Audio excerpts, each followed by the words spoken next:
use the revolution to put yourself out there.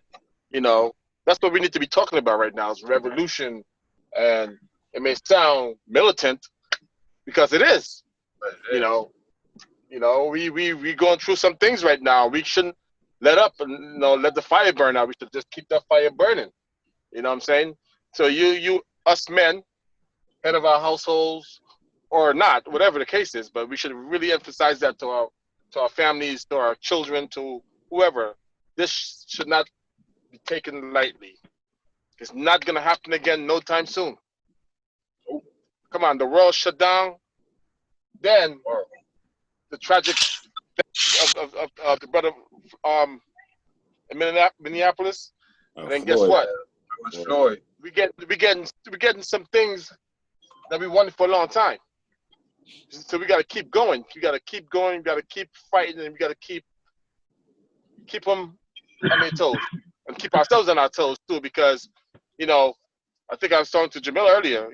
Even though we getting everything we need and stuff, we doing some dumb shit. Some of us.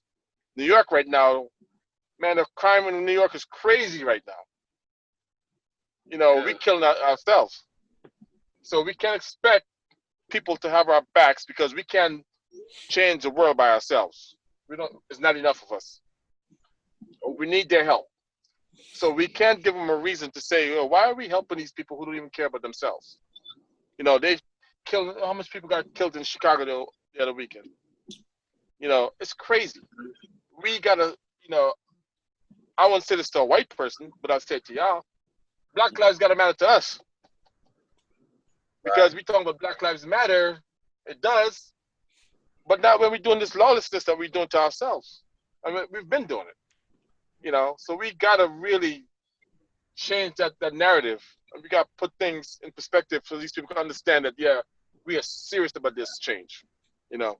I don't want to come off too heavy or nothing like that, but that's something that I try to put out there because people gotta understand, man. Hold on, my Chick-fil-A order is coming. 1 second. He said, "Hold, pause the revolution. My Chick-fil-A is here." No, but I think so. I think we all kind of had that conversation because Paul, we had that conversation earlier. Me and Sherwin were talking about something, and on the 8 o'clock, Paul, Cass and I were talking about something similar. And I think in order for that to happen, I think this is crazy because I hate this cell phone. I hate this cell phone generation, but I think in order for us to kind of combat the media and all that shit that they put out, I think we need to record ourselves doing stuff, and it's not for gratification from other people, but it's just so we could combat the narrative that it's only violent shit going on. Because while in New York they had 50, 60 something shootings, Chicago had 90, and somewhere DC had a couple this weekend too. But all they're gonna put out there is all the negative shit. I think if we start to use our cell phones, I hate the damn selfie and all the self-recording shit. I can't stand it. But I think if we use it the right way, we could sort of combat all of this negative shit that the media is putting out about us. Because I think Cass and Sherwin and I were talking about it Sherwin and I were definitely talking about 2021. That's definitely the time we should come out of this shit with, everybody should come out with a business or something to where they're either improving themselves or improving their community or something. And I think the only way we could get that narrative out there in the right way is to use these damn cell phones, and that these young idiots, record themselves committing all these crimes. Being that we're older, we should use this shit to put ourselves out there just to show, hey, look, I know it was, 90 shootings and 17 deaths in Chicago, but look, over here in DC this week, Jamil did this or Cass did that or, something like that. I think that's what we need to do. In order to do that, though, what we're going to need, though, is we're going to need the media to do that, though. Cell phones are great, but we would have to have some sort of centralized place to put all of that, because or a way to get it out to the masses. Because a lot of the stuff that we hear about, that stuff is always going to be there. No matter whatever their affiliation politically, however it goes, none of that shit matters. But like, they're gonna put out the narrative that they want to put out to the masses. So in order for us to combat that, we need some sort of way to get out that message. Because what you're saying is exactly right. We need to do stuff like that, but we need to figure out a way to get that out, like a way to get that out on a mass scale, to where more than just like a few people that we know can see that. Like how do, I don't know how social media marketing goes and all that stuff, but there's got to be a way to have a centralized place, or find someone, some sort of media outlet, even if it's just a regional outlet or a smaller outlet, who'd be willing to give us that time or give that sort of airplay. I think, I think one way we can do it is the hashtag system, because hashtags really work. Now everybody's got a social media platform, and the share button is very powerful. People don't understand how good that share button could be to you. You use your hashtag, you come up with your hashtag, and you know what? We don't got to do nothing crazy. Us dads with our kids, especially dads with our sons, throwing ball with our sons, that's all we need to show. And hashtag it, whatever we're gonna hashtag it, so it could be, could be identified, and it can have an identity as, oh, this is who this is what this is about. We could come next if we allow it to, because let me tell you, we could share girls shaking their ass all day long, and that shit will go 2 million views. But you show a video of a guy and his kid playing ball, ain't nobody looking at it. So we gotta hashtag it. We gotta make it interesting. We gotta make it something that people want to say, you know what?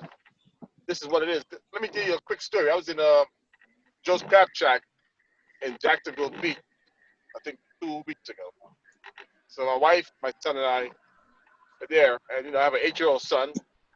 I got other kids, but this 8-year-old son is the one who's at home. So, we're in Joe's Crab Shack, and I'm attentive to my kids anyway, but my son, I'm really attentive to him.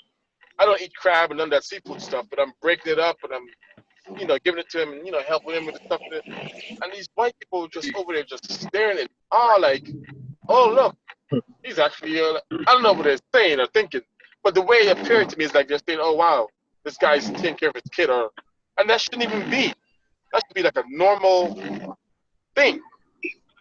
But they're not used to seeing this, So they were like in like this, oh, you're a great dad. Oh, thanks.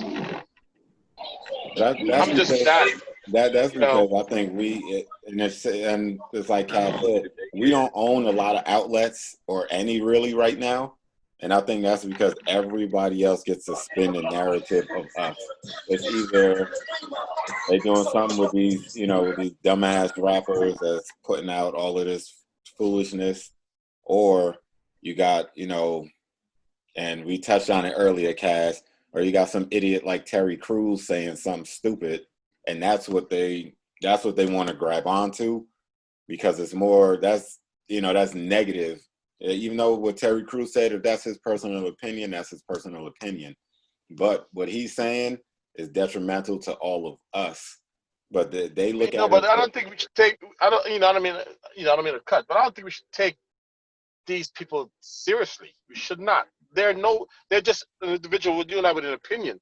They shouldn't. No, but no. We don't take them. That's not what he's saying. We don't take them seriously.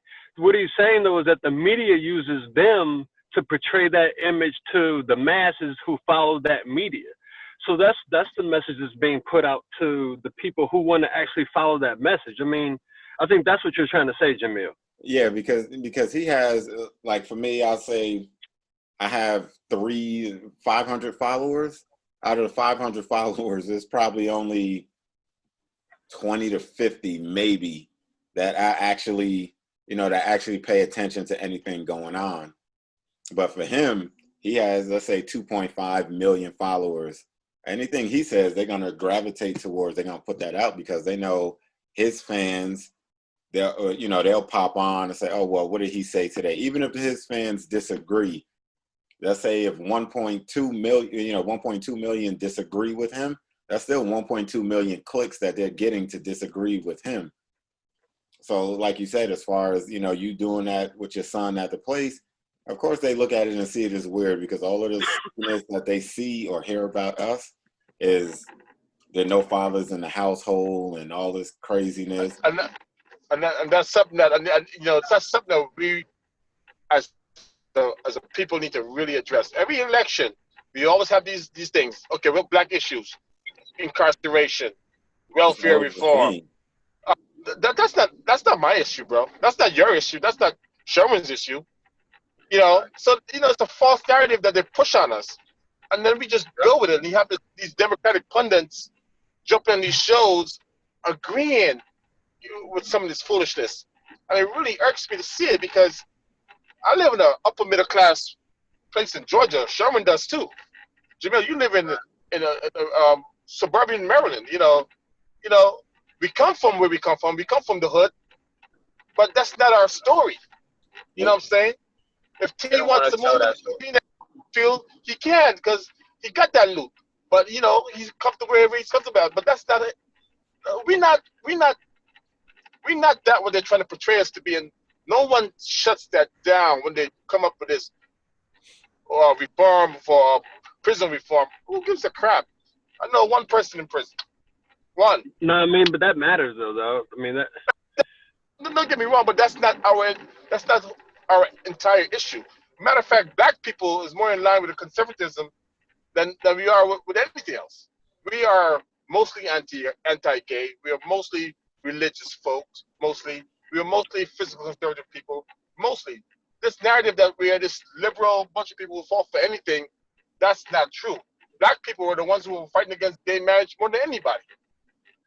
But and, you know, people false narrative that we're this liberal left progressive people who, you know, that we're not. But that's because we let people. Some people are easily influenced, and because and this is just me speaking personally, that whole gay shit, I've never understood why that means so much to other people.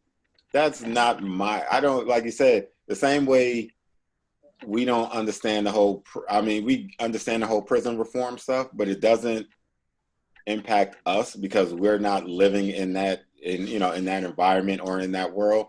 I feel the same way about the gay lesbian issue.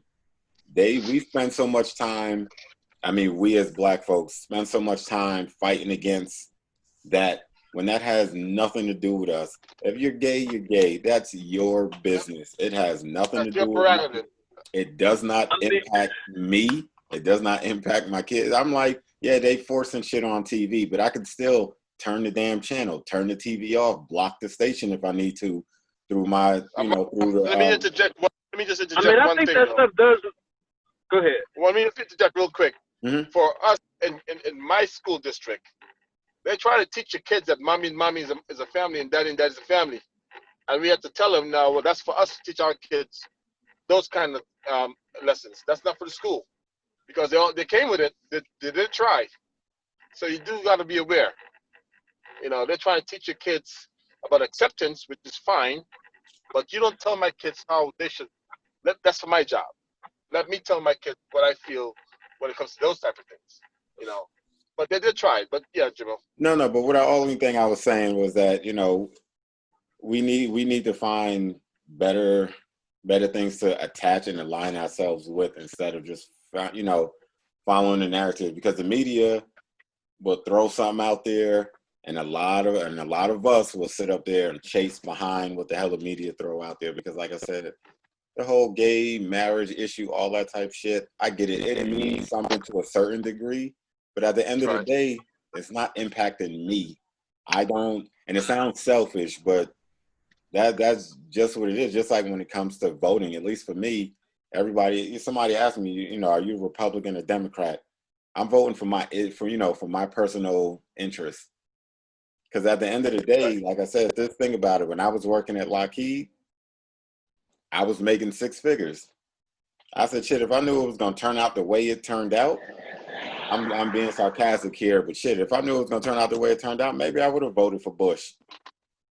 Hey, Ringo. When Bush was in office, I was making a hell of a lot of money. Hey, Ringo. Yo.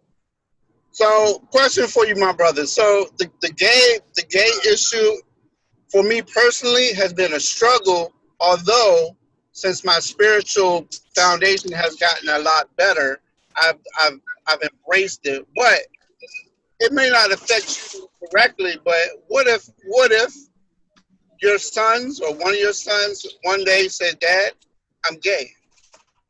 Then how would you handle that? Or how would that affect you and your viewpoint of the gay situation? And I could be honest enough to say, because I think all of y'all on here because I respect y'all and y'all my people. But for me, any father, I don't care what anybody say, any father would be like, damn. But at the end of the day, that's still my son. I'm not gonna throw my son out there, to the wolves like, hey, you fend for yourself, you embarrassed. Not embarrassing my name. I can't stop you from doing, I'm not saying God's will and all this other stuff. I'm not preaching that. But if you go out there and you do that, I think the best way to look at it is for all of us, think about what our parents thought we should have been doing when we became adults. I guarantee you most of us, if not all of us, aren't doing what our parents thought we would be doing when we became adults. So as long as if that were to happen, as long as my son is being a productive citizen, an adult, I will back my child all the way, because everybody say, oh, this and that. The last thing I would want is for my child to be out there and get killed. And then, because like I said, that guilt will stick with you for the rest of your life. Yes, you may not agree with his choice, but that's still your child at the end of the day. That's a fact. My answer to all that is, I'm proud of every movement in this country, because every movement in this country was birthed out of civil rights. Period. Black people founded every movement in this country. So I'm going to be proud of every movement. The right that they can protest and be in uproar was because of us. Literally. On the backs of blacks. On the backs of blacks. During Reconstruction in this country, it was black senators who created the 13th, 14th, and 15th Amendment. The right for all born here to have citizenship, the right to vote, and the freedom of slaves. That was all on the backs of civil rights. Right. So any immigrant movement, any gay movement, any movement that they want to come up with, period, was on the backs of civil rights. So I'm proud of every movement because we're responsible for that. Absolutely. Man, Absolutely. I'll say this much. Like I'm cool with all movements. I don't care. And Jamil, to your point, like if something like that ever happened in my family, I'm always gonna love my son regardless. I don't care what my son. My kids do the worst thing in the world possible. I would never stop loving my children. Exactly. Like, that's just not. It's not even. It's not even the question. I would say this though. When it comes to certain rights, now I'm cool. You do whatever you do. Mm-hmm. Whatever lifestyle you want to live, that's cool. But I sort of have a slight issue when people start putting those rights ahead of my rights, because that is to me, and this is I'm only speaking for myself. That's a decision. Like that's what you chose to do, and that's cool. But I'm black. I'm black by design. Like I just this is just who I came out to be. I have no choice in the matter. So why are your rights? Why are you getting all of these rights before my rights are actually affirmed? Now I've been put in writing, like my man Sherwin was saying. I've been given these rights through these amendments. However, in practicality, are they actually happening on a daily basis? Am I really experiencing all of this stuff in real life? And if I'm not, then I'm cool with you having yours. But don't expect for me to fight for yours the way I'm fighting for mine. And because mine is not. I look at that like I look at Blue Lives Matter and all of that BS. Not to say that Gay Lives Matter is BS, but Blue Lives, like you put on a uniform. That was a chosen career. You signed up for that. Right. You can go home and take your uniform off and whatever. I can't take my color off. So when you decide to be homosexual, that's cool. Do you? However, you chose to live that lifestyle because that's what you chose to do, and that's what made you feel comfortable.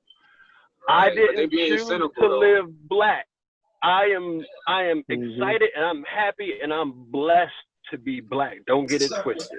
But you know what? They being cynical though. They being cynical. All lives didn't matter until we start saying Black Lives Matter. Exactly. Like for real. You being funny, in my opinion. So I challenge anybody that say that. You weren't saying that before we said Black Lives Matter. Your house isn't on fire. Our house is on fire. That's why we say Black Lives Matter. When your house is on fire, then I'll be like, okay, your life matters. But right now, my life, my family, my house is on fire. My situation. So you should have a little, you should have some more empathy. You should have some more empathy, and then maybe you understand that. They don't want to have more empathy, bro, because they don't give a fuck about us. They don't want to. They don't want to have that empathy, and like my man just said, like all of a sudden, all lives matter. Like all of a sudden, yeah, and it's like they ain't out here killing y'all on video. They ain't been killing y'all for all these years. So, like you said, my house is on fire. Fireman, put my motherfucking fire out. They chilling over there. They in the porch barbecuing. They fine. Don't put my motherfucking fire out. You feel me? They making s'mores without fucking fires. Exactly. Like, come on, man. Motherfuckers is crazy, yo. You want me to care about all lives matter, or come on? You being cynical. You being funny. I don't like that shit at all. I don't like that shit at all. No, but you know what's interesting, that a lot of people, I don't know, and I hopefully this is this thing telling me we got 10 minutes left. Some bitch. But you know, it's interesting that I'm not sure how many people know. How many of you know that the Black Lives Matter movement was started by and for transgenders? So all the people, and this is fact, you can look this up. The person that started Black Lives Matter was a black transgender. And I'm like, for all the people out here that have an issue with I'm not saying that all lives matter, because like I agree with everybody says, you know, if my house is on fire, put my fire out and then go tend to everything else. But I'm just like everybody, Black Lives Matter, Black Lives Matter. Then as soon as they mention anything about gays and lesbians, they have a problem with it. But I'm like, okay, Black Lives Matter was started because of black transgenders and stuff. That's who started the whole Black Lives Matter movement. So I'm just like, if you got a problem with I'm not saying to compare all lives matter to Black Lives Matter, you know what I'm trying to say. But it's crazy how people say, oh, well, gays this and gays that. But I'm just like, okay, well, I guess the inception of Black Lives Matter was because of the gays and lesbians and stuff like that. And I'm like, I agree. Right now, it's about Black Lives Matter. And I think, and the interview that I did with Nala, we were talking about that. It was like, instead of us coming together, y'all gonna keep hearing me harp on the media. Instead of us coming together, the media got it to where it's divided now. So now you have Black Lives Matter over here, you have the gays and transgenders over here, and they're trying to make it like two separate issues, where instead of making it two separate issues, I get it, black transgenders or transgenders period are being killed. Bring the shit together. Don't allow the media to make us go head to head, so that way we lose focus on what the major issue is that black men and women are being killed at a ridiculous rate. But then they make it seem like, oh, well, the blacks are being killed, but I'm transgender and I'm getting killed too. If you're black, you're black. Black Lives Matter covers everything. It doesn't say straight black men, or it doesn't say just gay black, or transgender. It covers everybody black. They like to do though. They wanna put a divisive spin on it, so that once you divide, they conquer. That's it. They wanna always put a divisive spin on it. That's why you just can't support it. You can't support any divisive one-sided media. I don't support CNN the same way I don't support Fox News, because they biased. any news outlet that biased one way, I do not trust. You're not telling me the whole story. You're not telling me the whole story. So who do we listen to then in that case? If we can't listen to Fox or we can't listen to CNN, who do I like looking at Vice. Or I'll go on YouTube and find something else that's gonna give me the real. Talk to the real people on the street. Vice? I love Vice. Yeah. I love Vice. I love Vice. They gonna get it from the horse's mouth. They're not gonna speculate. If there's a problem in Saudi Arabia, they're going to the sheik. Right. They're going to the prince. They're going to the prince and asking him straight up to his face. Yep. Like, there's other shit going on in the world besides fucking Trump and COVID-19. And that's the thing with Vice News. Vice News go to the bottom. CNN, Fox News, MSNBC, and all of them, they go to somebody that's 3 times removed trying to get the information. But by the time it's to that third, 3 times removed person, it's like, okay, now the story has changed from this to this, and it's that third person's opinion. With Vice News. They, like you said, they go right to the horse. They're gonna get that real story and not the watered down. I like listening to. I enjoy listening to Fox and CNN. I like listening to all of those because I like hearing their bullshit. To be honest with you. I find it entertaining, and I like to hear their lies, and then you hear truth in their lies. Like you don't listen to them. I can't listen to them for truth. And I honestly, I'm glad to hear y'all talk about Vice. So I didn't know Vice was really like that. So I see a lot of their stuff, but I didn't know if that was just one of those sort of off spins that just sort of put their own little stuff out there.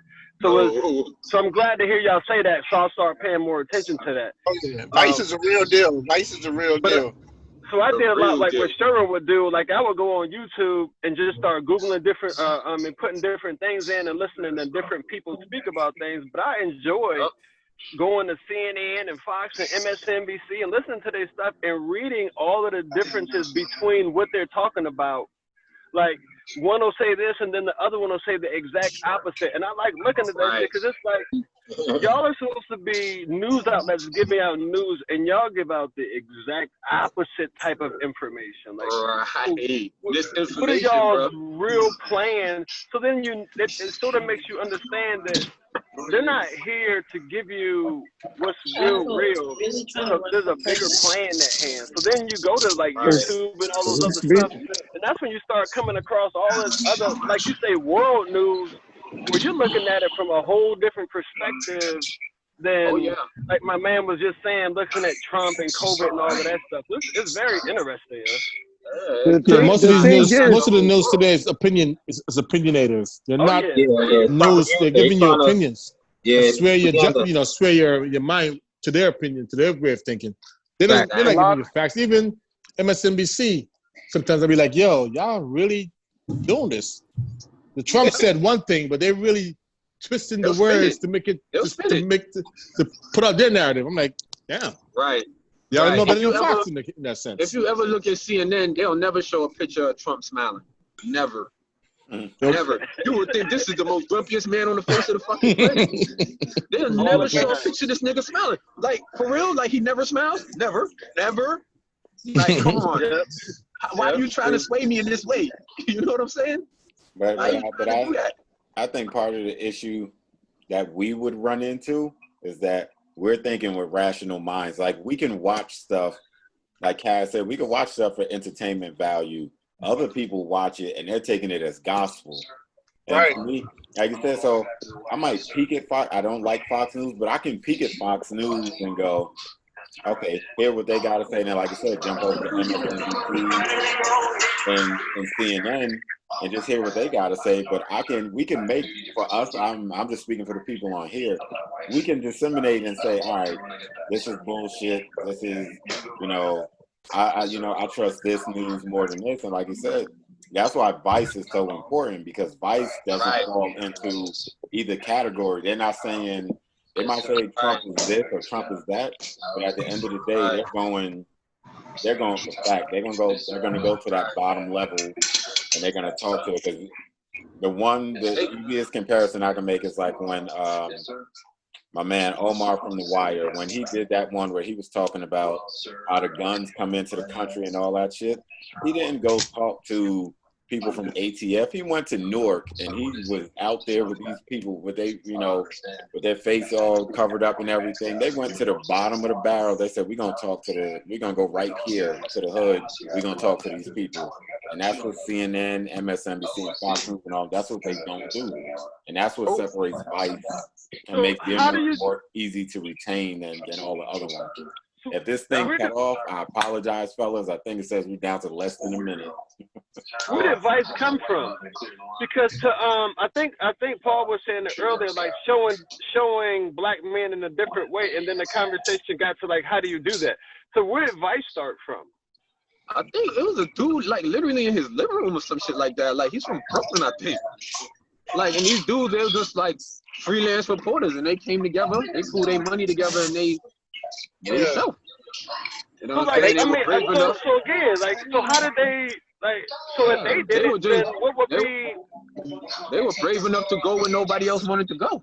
I mean, they travel to places where that CNN and Fox won't go. They go straight to the source.